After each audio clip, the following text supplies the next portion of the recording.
Bem, como previamente anunciado, eu quero comentar com vocês algumas informações do censo de 2022, o recenseamento do IBGE, que foi publicado ontem, dia 6 de junho de 2025.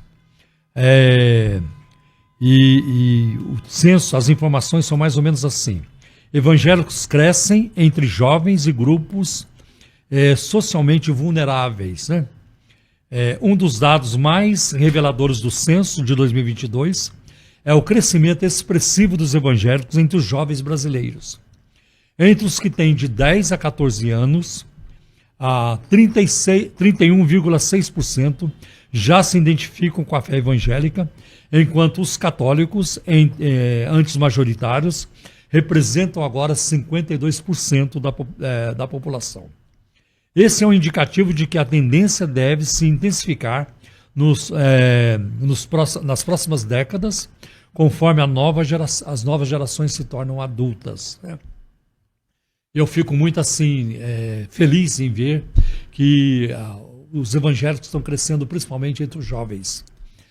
Essa semana eu vi uma reportagem, na televisão Fox News dos Estados Unidos, uma entrevista. Alguém estava passando informações de que os jovens americanos também estão aderindo à fé evangélica. Há um crescimento expressivo. E é interessante também que espontaneamente, nos últimos tempos, tem surgido manifestações populares, cultos ao ar livre, manifestações de massas, de jovens na cidade de San Diego, Nova York, Boston, Los Angeles, São Francisco. Milhares e milhares de jovens indo para a rua para pregar o evangelho, centenas de jovens recebendo a Cristo como Salvador quando um apelo é feito. Então, isso também, eu oro a Deus para que se espalhe para a Europa também. Mas é muito gratificante perceber que o número de evangélicos cresce no Brasil, e isso tem a ver com os jovens e adolescentes. Que bênção, né? A religião também avança com força entre grupos historicamente marginalizados. De acordo com o IBGE, 32,2% dos indígenas se declaram evangélicos, né? Entre os pretos, o percentual é de 30%. Entre os pardos, chega a 29,3%. A presença evangélica nas periferias urbanas, comunidades indígenas, populações negras e também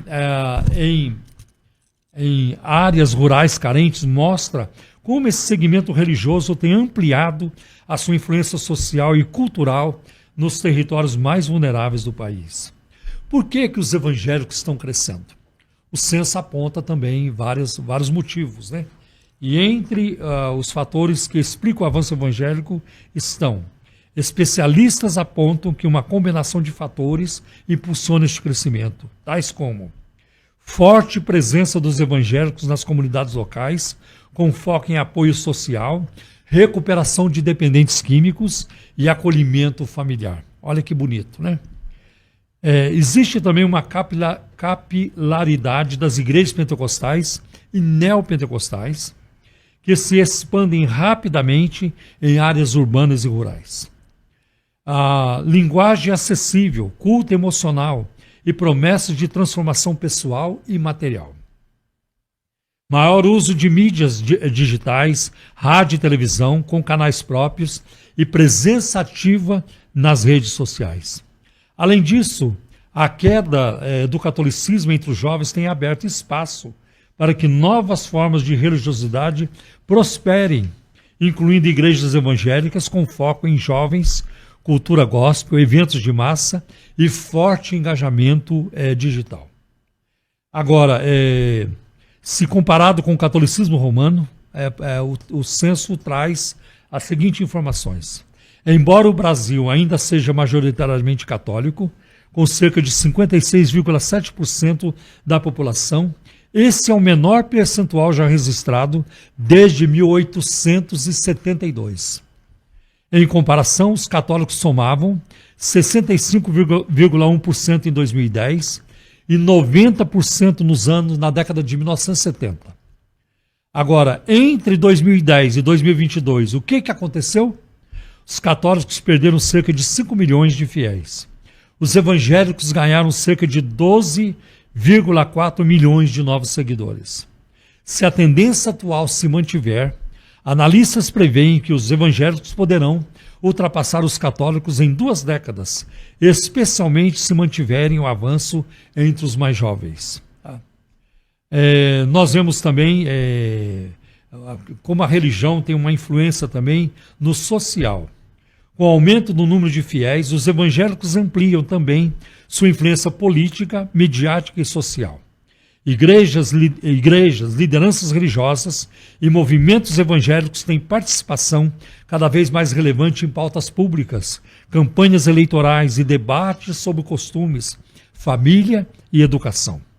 O crescimento evangélico no Brasil não é só religioso, é social, político e cultural. Eles ocupam espaços que o Estado muitas vezes ignora, explica o sociólogo Paulo Borges, especialista em religião contemporânea, e outros dados do censo. Pessoas sem religião subiram de 7,9% para 9,3% da população. A Umbanda e o Candomblé triplicaram sua participação, de 0,3% para 1%. E as religiões orientais e esotéricas passaram de 2,7% para 4%, um crescimento expressivo. Agora, já os espíritas caíram de 2,2% para 1,8%. Essas informações eu retirei do site Fuxico Gospel, mas você vai encontrar em muitos sites, já está aparecendo essa informação. Agora vamos para uma crítica interna. Que bênção, né? Que maravilha, esse crescimento numérico. A gente celebra isso, a gente celebra com toda certeza, estamos alegres por isso. Significa que os evangélicos não estão parados, que há uma ação, né, coordenada, contínua, perseverante. Isso é muito bonito. Mas a minha oração, e eu tenho orado pela igreja brasileira, que que o crescimento qualitativo, o crescimento em qualidade, ele acompanhe o crescimento quantitativo, crescimento em quantidade. Os evangélicos não podem crescer só em número, eles precisam crescer em qualidade. Precisamos ser evangélicos melhores, precisamos ter igrejas melhores, precisamos ter uma pregação melhor, um ensino melhor, ações sociais melhores, precisamos ter um testemunho melhor. Eu acho que esses dados aqui seriam diferentes se não existissem tantos escândalos no mundo evangélico. Meu Deus, todo dia tem um novo escândalo, todo dia. Então, muitas pessoas vão mesmo... por isso, o número dos desigrejados, sem religiões, está aumentando. Cada censo aumenta mais. Porque eles olham para os evangélicos e dizem, não é possível, isso não está certo, isso não é uma forma de se viver, mesmo sem conhecer a palavra de Deus. Então, que Deus dê graça, tenha misericórdia de nós, para que nós também prestemos atenção e sejamos vigilantes com o nosso testemunho, nosso amor ao próximo, solidariedade, vida de piedade, vida honesta, ética bíblica, ética cristã. É muito importante isso. Nós não podemos ser uma igreja de picaretas, de mercenários, de narcisistas, de abusadores. O que tem de pastores hoje que abusam do rebanho, manipulam o rebanho, mentem para o rebanho. Uma epidemia de adultérios nos púlpitos. Tudo isso. O resultado do censo teria sido diferente se não fosse essas questões. Que Deus tenha misericórdia de nós e nos ajude a sermos no Brasil uma igreja melhor. Uma igreja que exale o perfume de Cristo, onde Cristo possa ser visto. E através de nós que o mundo venha a crer. Amém?